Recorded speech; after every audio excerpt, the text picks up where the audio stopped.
Bruce Lee, l'acteur, tout le monde le connaît. Tout le monde a vu au moins un de ses films, en tout cas ce qu'il a tourné entre 1971 et 1973.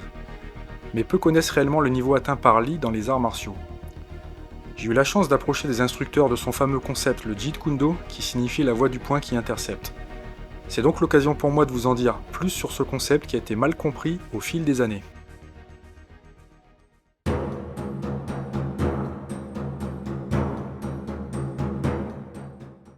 Bruce Lee, de son vrai nom Lee Jun-fan, a découvert les arts martiaux très tôt en pratiquant le Tai Chi Chuan avec son père Lee Hoi-chen. Bien que provenant d'une famille d'artistes de classe moyenne, il a très tôt aimé la bagarre. Il a tourné dans une vingtaine de films à Hong Kong et son statut lui a souvent permis d'éviter les problèmes avec la police à cause des altercations entre les bandes organisées. Son père pense le canaliser en le confiant à l'enseignement d'un grand maître de Kung-Fu dans le style Wing Chun, Yip Man. Cette école privilégie la plus grande économie de mouvement et des frappes directes. Ce style a d'ailleurs connu une grande notoriété par la suite, grâce à la célébrité de Bruce Lee. Bruce se fera finalement renvoyer de l'école du maître Yip Man à cause de son origine métissée. À l'époque, les Chinois étaient très conservateurs et n'enseignaient pas le Kung-Fu aux étrangers. Donc, quand certains élèves ont appris les origines allemandes de Lee de par sa mère, Grace, le maître n'a pas eu d'autre choix que de refuser de continuer à lui enseigner son art. Ce qui n'empêcha pas le jeune Bruce de s'entraîner de son côté.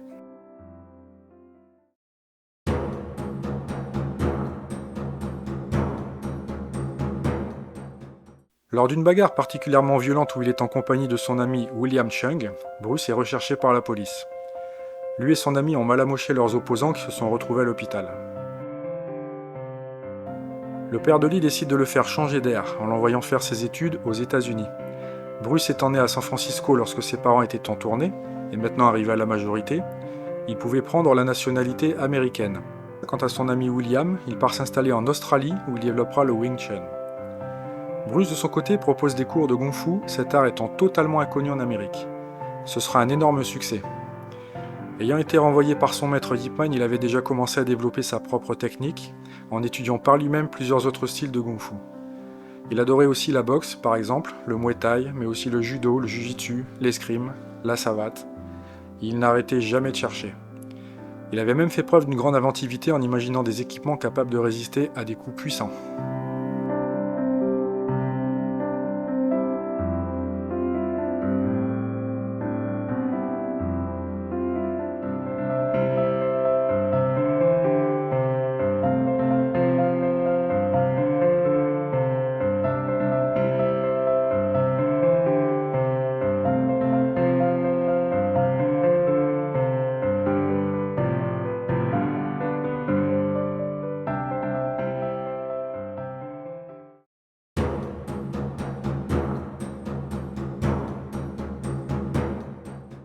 Dans sa première école de Kung-Fu à Seattle, il reçoit un défi de la communauté chinoise qui n'aime pas le fait que Lee enseigne aux non-chinois.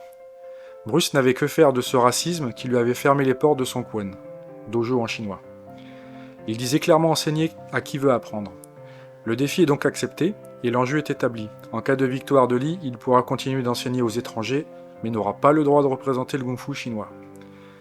Il accepte et bat le champion qui lui a été envoyé, mais il n'est pas satisfait. Il termine le combat épuisé et se rend compte que sa condition physique aurait pu le faire perdre en cas d'agression par plusieurs opposants. C'est une grande prise de conscience qui va le faire constamment évoluer à partir de cet instant. Son école devient donc le Junfan Kung Fu Institute, l'institut de Kung Fu Junfan, son nom chinois vous vous rappelez.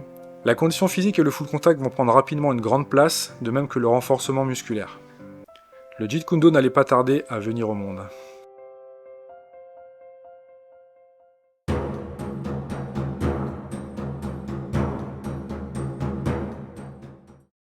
Lors d'une démonstration devenue très célèbre, le tournoi de Long Beach, organisé par Ed Parker en 1968, Bruce sidère les spectateurs en montrant ses capacités. Le fameux One-In Punch, un coup de poing donné à très courte distance mais d'une puissance dévastatrice, le combat amical en full contact qui va inspirer le karaté contact des années après, ainsi que les pompes sur les doigts. Personne n'en croit ses yeux, et en particulier un maître de Kali et de différents systèmes de Silat, Dan Inosanto. Les deux hommes vont devenir très proches, et à la mort de Lee, Inosanto deviendra la référence ultime pour toutes celles et ceux qui voudront apprendre la méthode de Bruce Lee.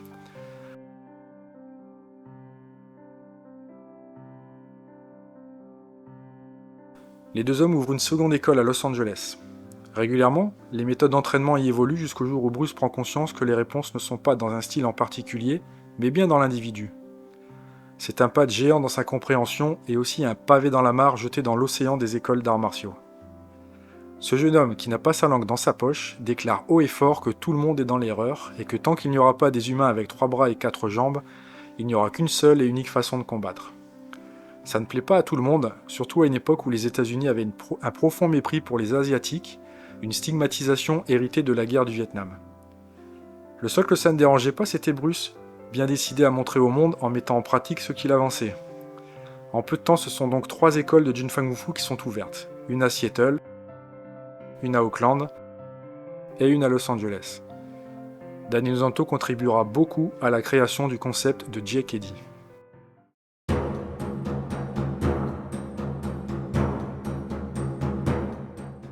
Lee appelle sa nouvelle vision donc le Jeet Kune Do. Comme il adorait les abréviations, il dit souvent le JKD. Il privilégie l'attaque et le contre plutôt que la défense-riposte. Il découvre au travers de ses recherches qu'il existe 5 façons d'attaquer qu'il présente ainsi. SAA, Single Angle Attack, pour une attaque directe. Hand Immobilization Attack, pour une attaque avec contrôle.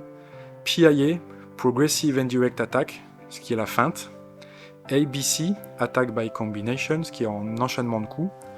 Et ABD, Attack by Drawing, la manipulation et le leurre.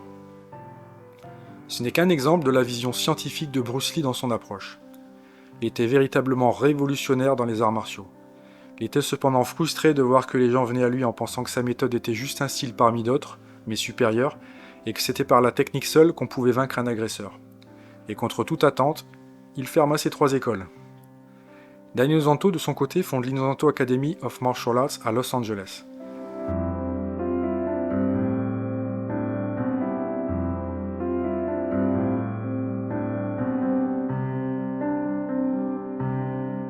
Suite à une grave blessure au dos, qui le force à rester complètement inactif pour une durée d'environ 6 mois, Lee va se mettre à écrire du matin au soir ses pensées et visions de l'art du combat.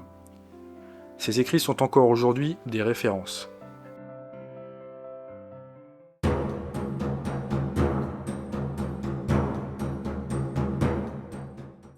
Bruce Lee aura eu une énorme influence sur ma vie, mon sens des valeurs, et c'est toujours le cas aujourd'hui.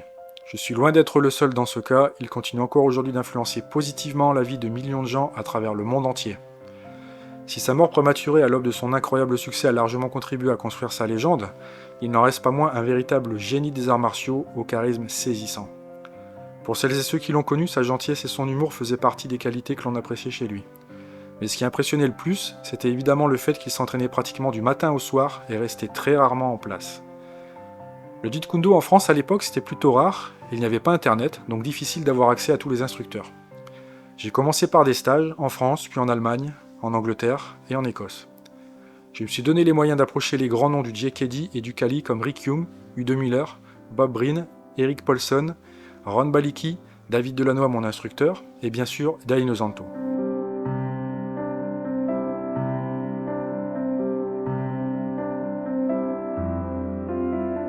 Les anecdotes que Dan évoquait parfois sur les stages du sujet de Bruce Lee sont comme des moments religieux. Tout le monde écoute avec une grande attention, conscient du privilège d'avoir un retour direct sur un moment de la vie du maître. Maintenant, si je devais donner mon avis sur le JKD et comment il est enseigné depuis les années 90, je dirais que beaucoup de choses ont été perdues, comme garder la ligne centrale avec le point avant, les membres les plus forts en avant de la position de garde, privilégier les frappes de la jambe avant pour éviter d'exposer l'aine, etc.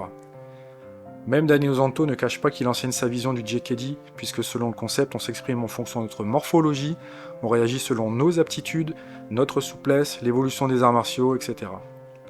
Personne ne deviendra Bruce Lee parce qu'il était unique.